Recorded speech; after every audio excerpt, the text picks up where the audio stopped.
यानंतर पुन्हा एकदा आताची मोठी बातमी जाणून घेतोय आपण। मुंबईमधल्या चर्चगेट रेल्वे स्टेशन जवळच्या आयकर भवन इथल्या इमारतीला आग लागलेली आहे। तळमजल्यावरती ही आग लागली आहे। अभिषेक मुठाळ आमचे प्रतिनिधी आपल्याला याविषयीची माहिती देत आहेत। अभिषेक, आयकर भवनाच्या बेसमेंटमध्ये ही आग लागलेली आहे ना। आग विझवण्याचे प्रयत्न सध्याला अग्निशमन दलाकडून करण्यात येत आहेत। शॉर्ट सर्किटमुळे ही आग लागल्याची आपल्याला माहिती मिळते आहे।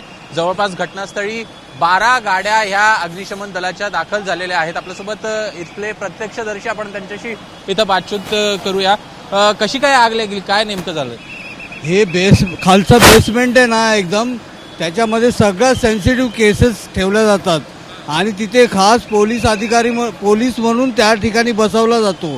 तिथे कोणाला जाण्यामध्ये पण अलाउड नाही आहे आणि त्या ठिकाणी अशी अवस्था आहे की शॉर्ट सर्किटने आग लागली आहे। पण शॉर्ट सर्किटमुळे लागली आहे का अजून कशामुळे लागले ते सांगू शकत नाही, पण शॉर्ट सर्किटचं हे आहे म्हणून सांगता येते फायर ब्रिगेडवाले। नेमकं आग जेव्हा लागली तेव्हा तुम्ही इथेच होता? हो, मी इथेच होतो। मी केळी खाऊन नुसतं बघायला आलो, बघतो तर आग दूर येत होता मेन गेट जाऊन।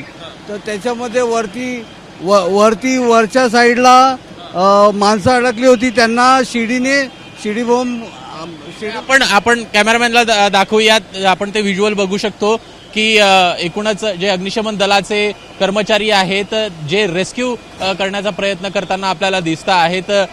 जे लोक इथे अडकलेली आहेत त्यांना बाहेर काढण्याचा प्रयत्न हा केला जातोय। आपण ऑक्सिजन सिलेंडर देखील बघू शकतो आहे। एकूण धुराचा मोठा लोट हे सध्याला बाहेर काढण्याचं काम सुरू आहे। इथे आपण समोर देखील बघू शकतोय की कशा पद्धतीनं हे सगळा धूर जो झालेला होता आयकर भवनामध्ये आग लागून शॉर्ट सर्किटमुळे तो बाहेर काढण्याचा प्रयत्न हा सध्याला या सगळ्या अग्निशमन दलाकडनं केला जातो आहे। मोठ्या प्रमाणात बघ्यांची देखील इथं गर्दी झाली आणि त्यामुळे पोलिसांना देखील मोठी कसरत करावी लागते आहे। या इथल्या नागरिकांना, प्रत्यक्षदर्शींना बाजूला सारण्याची सध्या एकूण बघायचं तर तळमजल्यावर ही आग लागल्याचं कळतं आहे आणि एकूण यामध्ये जे काही कागदपत्र असतील ती देखील कुठेतरी जळाल्याची भीती व्यक्त केली जाते आहे। प्रामुख्यानं जे नागरिक आहेत त्यांना सुखरूप बाहेर काढण्याचा प्रयत्न सध्याला अग्निशमन दलाकडनं केला जातो आहे आणि त्यातच पहिल्या मजल्यावर आपण इथे सध्याला बघू शकतोय की जे कर्मचारी आहेत त्यांच्याकडनं रेस्क्यूचं काम केलं जातं आहे।